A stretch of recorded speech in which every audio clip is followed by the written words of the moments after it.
The purpose of this podcast is to educate and to inform. This is not a substitute for professional medical care and is not intended for use in the diagnosis or treatment of individual conditions.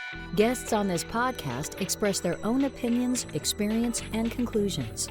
The mention of any product, service, organization, activity, or therapy should not be construed as an ASCO endorsement.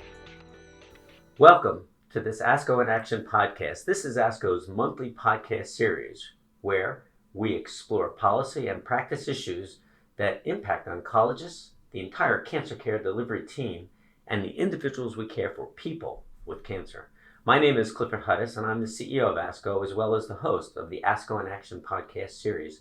For today's podcast, I am delighted to be joined by not one, but two of ASCO's rising leaders, Dr. Robert Daly and Dr. Joanna Yang. Both Dr. Daly and Dr. Yang are recent participants in ASCO's Health Policy Leadership Development Program, formerly known as the Health Policy Fellowship Program. This is a professional development program designed to build health policy and advocacy leadership expertise among our members. It's a one-year program where fellows get practical experience working with our policy and advocacy staff and counsel to craft policy positions and statements along with other educational sessions on communication, leadership, and advocacy. Starting this year, participants will be able to participate as well in ASCO's Leadership Development Program, which offers mid-career oncologists the opportunity to improve their leadership skills and gain valuable training to set them up to be future leaders in oncology. Dr. Daly and Dr. Yang, welcome, and thank you for joining me today. Thank you so much for the opportunity. Yes, thank you so much for having us. All right, so Dr. Yang, I'm going to start with you. You were an ASCO Health Policy Fellow in 2017-18, and I want to kick off our discussion by talking about what brought you to the program. Why were you interested in developing special expertise in policy work? Sure. So, I've always been interested in health policy, and I had the opportunity to study health policy and health economics during undergrad. But of course, studying health policy is very different than creating or influencing health policy. When I started residency, I saw many ways in which health policy on the national level or even the state level affected the patients I was caring for, and I felt compelled to do more. But the issue is that there was never any clear way for me to get involved or even to learn how I could learn how to shape health policy. And that's why the ASCO program was so great. I feel like it came at exactly the right time. I was looking for a way to learn more, to develop the skills I needed to influence health policy. And ASCO came out with this structured and immersive experience where I could take the things that I had studied in school and also the things that I'd seen in practice and use them to actually have an impact on the patients I take care of. So, Dr. Daly, you as well were one of our inaugural fellows. What prompted your interest in applying for the program, especially given, I think you were the first year, right? Yes. So you took a leap off of the ledge there and said, I'll go first. Yeah, similar to Dr. Yang, I had a real interest in cancer care delivery research during my fellowship at the University of Chicago, and I was lucky enough to be mentored by Fumio Lapati and Dr. Blaise Polite, and Dr. Polite was really fundamental in help developing the ASCO Health Policy Fellowship. And so I really saw this as an opportunity to augment that training, but really gain skills in leadership, advocacy, and health policy, areas that I hadn't had exposure to in the past. So this seemed like the perfect program for me at that point in my career. I have to say, parenthetically, that I'm jealous of both of you because while I was personally drawn, especially in later years in my career, to the policy and advocacy aspects of work with ASCO, and it truly is the reason that I moved from my traditional academic career to this role as CEO at ASCO. I never, of course, had the opportunity to be trained and to learn how to do this professionally as you two have. So I am in awe of your accomplishments as well as the opportunities that are going to continue to unfold in front of you because of this. So given that, and given that this is really the beginning, we hope, of a career with impact, we should talk a little bit about what you actually did. The program as I mentioned earlier, lasts for a year. And during that time, fellows work very closely with our policy staff on a mentored project. So I'll start again with Dr. Yang. Can you talk about the project you worked on, what it entailed, what you learned, and where this is going? Sure. So I worked on a 2-part project with Alex Chin, who was my co-fellow during the past year. And as you hinted at, the work is actually still ongoing. So the first part was we looked at whether a bundled payment model could work in oncology. And this really culminated in a white paper for us. But the second part of the project, which built on the first part, was really the most fascinating. And the second part was really asking, if not bundled payments, then what? And we actually built on some of the work that Dr. Daly did that he'll probably describe in a little bit. But we actually worked on designing a pathway-based alternative payment model. And of course, going into this, I had no experience designing alternative payment models at all.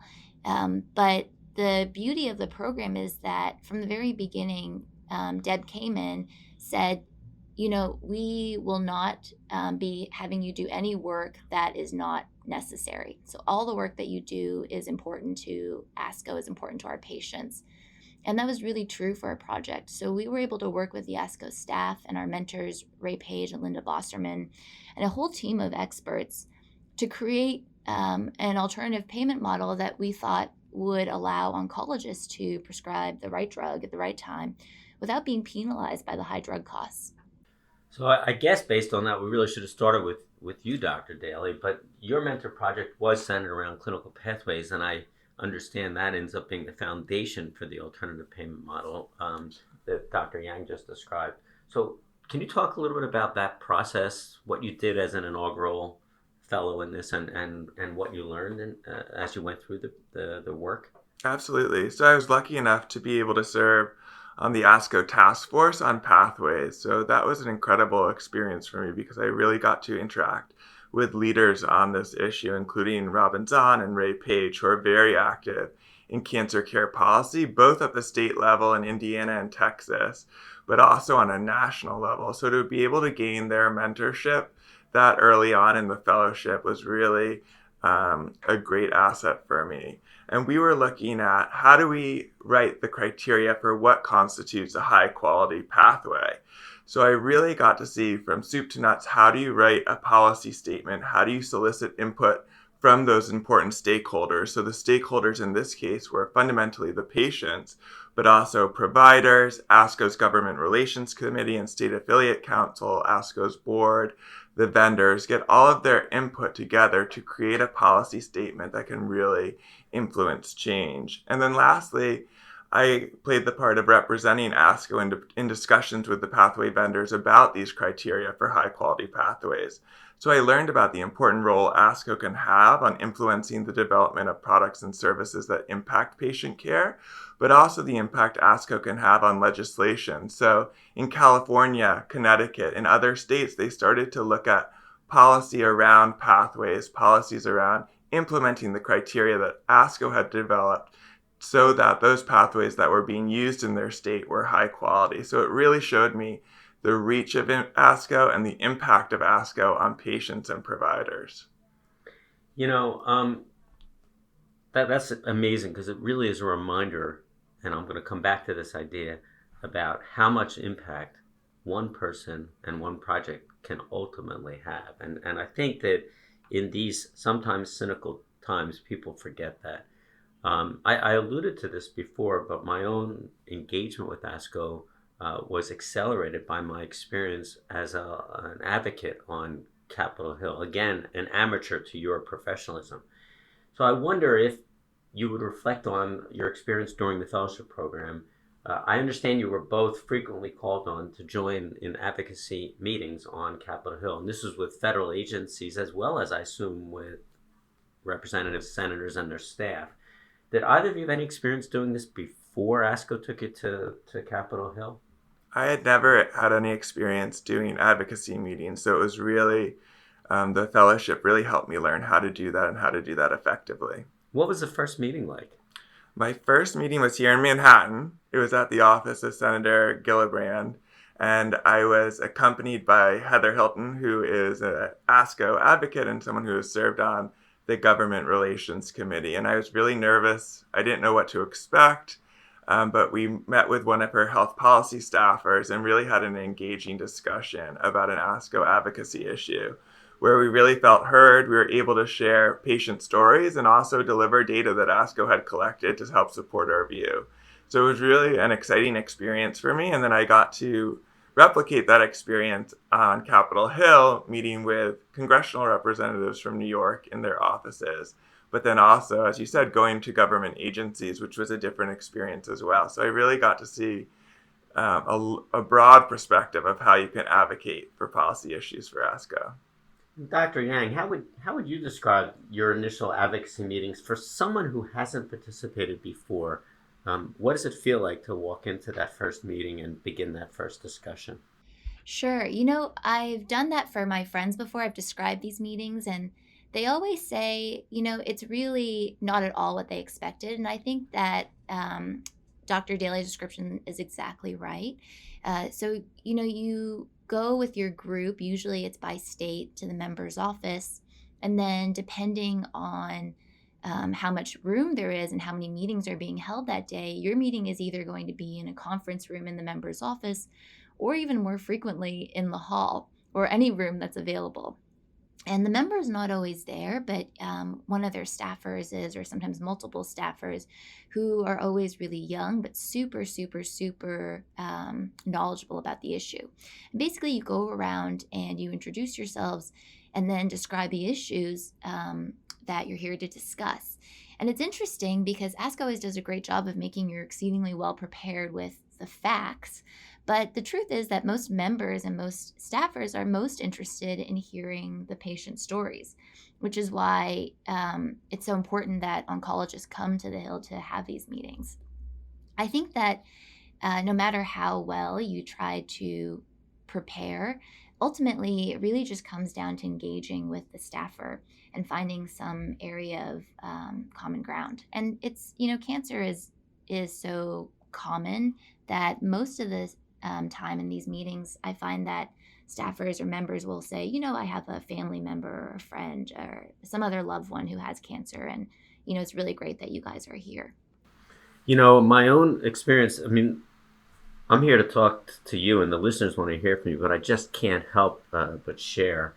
When I got involved in this before you all were, the key issue that we were confronting was the decade-long flat funding of the NIH and the NCI.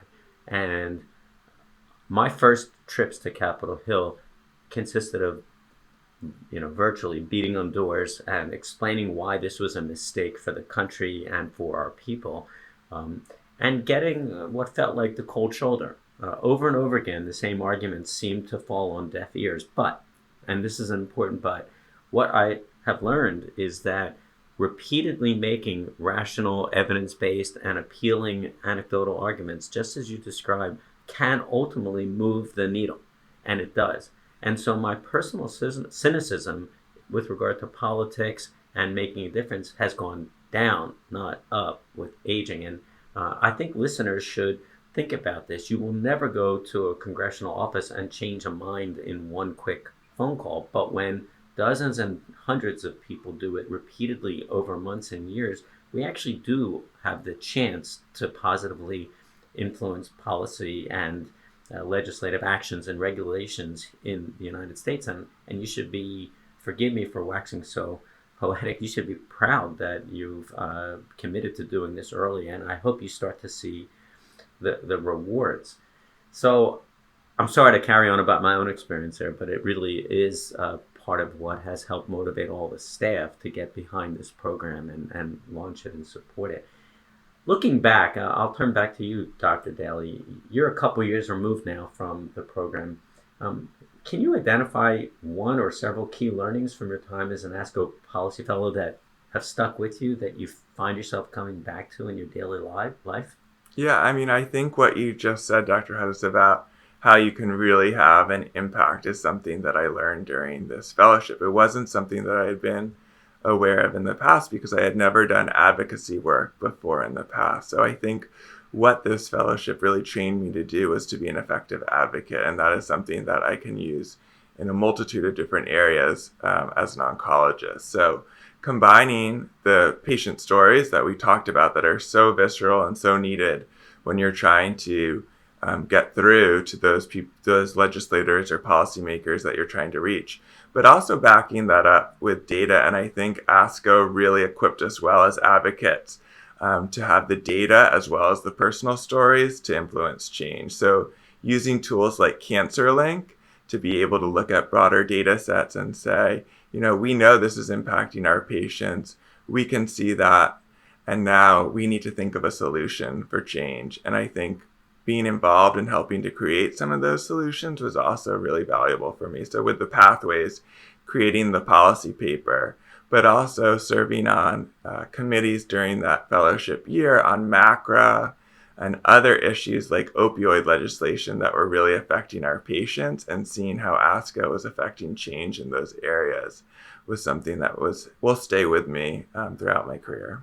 And how about you, Dr. Yang? Do you see any practical day-to-day impact, for example, in your work with patients from your time in the fellowship? Yeah, absolutely. I think because I spent most of the past year thinking about high drug costs, both for chemotherapies, immunotherapies, and supportive drugs, I'm much more thoughtful about the costs that are passed on to our patients, and that can actually be really significant. And one of the things that I do much more often is I ask about cost to my patients when I prescribe medications, and that I really attribute directly to work that I was doing with ASCO. The other thing is that, working with patients actually often gives me ideas. So I'll see patterns emerging and I'll think, we really need to work on a policy that addresses this. And the great thing about the Health Policy Fellowship is that you remain involved with ASCO. So when I see these issues, I'm able to take them back to ASCO and to the committees. Well, speaking of the committees, after you and all of our fellows complete the one-year program, you were automatically added to one of ASCO's relevant committees, and I think you're both members of the Clinical Practice Committee. I'm curious, I'll start with you, Dr. Daly. Has your time as a Health Policy Fellow helped you in your work on the CPC, and how? I think absolutely it's made me more fluent in the issues that the CPC is confronting. So things like the oncology care model, rural cancer care. I now have a foundation where I'm able to contribute in a way on that committee that I never could have before without the Health Policy Fellowship. Yeah, I think it's often the case that sometimes, or I shouldn't say often, I think sometimes it's the case that people get onto committees and really do have a steep learning curve. It seems like maybe this could have accelerated your start on the committee. Is that your experience, Dr. Yang? Yeah, I think so. I think that, the Health Policy Fellowship, that first year is a really steep learning curve, but it does, as Dr. Daly said, provide a great foundation to just be aware of all of the issues that affect cancer doctors and cancer patients. So I'm going to go to a little bit of a speed round, if you will, and ask you both to think about the other members of our community who have not had the opportunity to do this and might not ever have thought about it. Dr. Yang, finishing the program last summer, of course, so it's fresher, I think, for you. Why do you think it would be important for oncologists to be aware of and engaged in policy discussions rather than, nose to the grindstone thinking about their clinical and research responsibilities on a daily basis? Mainly, I really think that the reason for oncologists to be involved in this is that regardless if you are thinking about it or not, health policy affects you, and it affects oncologists, it affects how they practice, it affects how they are able to care for their patients and the type of care that they're able to provide. And if oncologists aren't involved, their voice is going to be lost, and oftentimes they're the most important voice for their patients. And Bobby, what would you say to the old version of me, the cynic who says, this is a waste of time, I'm not getting involved? Well, I do think it really makes your career more exciting to be involved in health policy issues. It really broadens your view of how you think about patients and how you think about cancer care, and makes coming to work every day, I think, more exciting because you have this other lens that you're looking at issues with. And looking back more specifically, and not intending to turn this into a sales job for the policy fellowship, we only have 2 slots a year. But I wonder what each of you would say to young colleagues thinking about this. What's the best reason to get involved in the health policy fellowship at ASCO? I'll start with you, Dr. Yang. I think that if you're interested in quality of care, the costs of care, access to care, then this fellowship is the right fellowship for you. And I think that being interested in those things doesn't necessarily provide you with the skill set you need to actually do meaningful work in that realm. And I think that the fellowship program really does provide you with tangible skills that you can then use to write policy briefs, to hold meetings, to be an advocate, all of which are really, really, really important.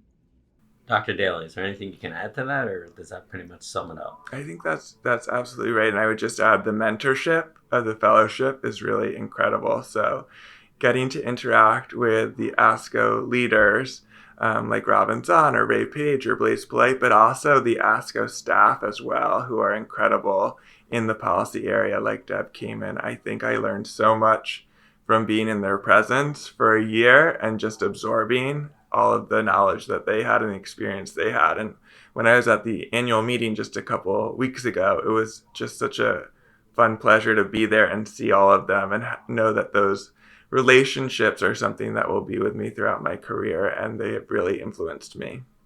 Well, I think that's great. And I am so proud of both of you and all the participants in these and the other development programs that we offer. I will share with you that from the perspective of the board of directors, these programs really represent the crown jewel, something that the board members take delight in, and you should be proud to have contributed the way you have. So Dr. Daly, Dr. Yang, I want to thank you again for joining me today for this ASCO in Action podcast. Thank you so much for having us. Thank you. And for all of our listeners, if you want to learn more about ASCO's Health Policy Leadership Development Program, please visit us at asco.org and search for Policy Leadership. The application period for the 2020-2021 year is now open, and it will be open through the end of September, so there is time to get those applications in. And with that, until next time, I want to thank everyone for listening to this ASCO in Action podcast.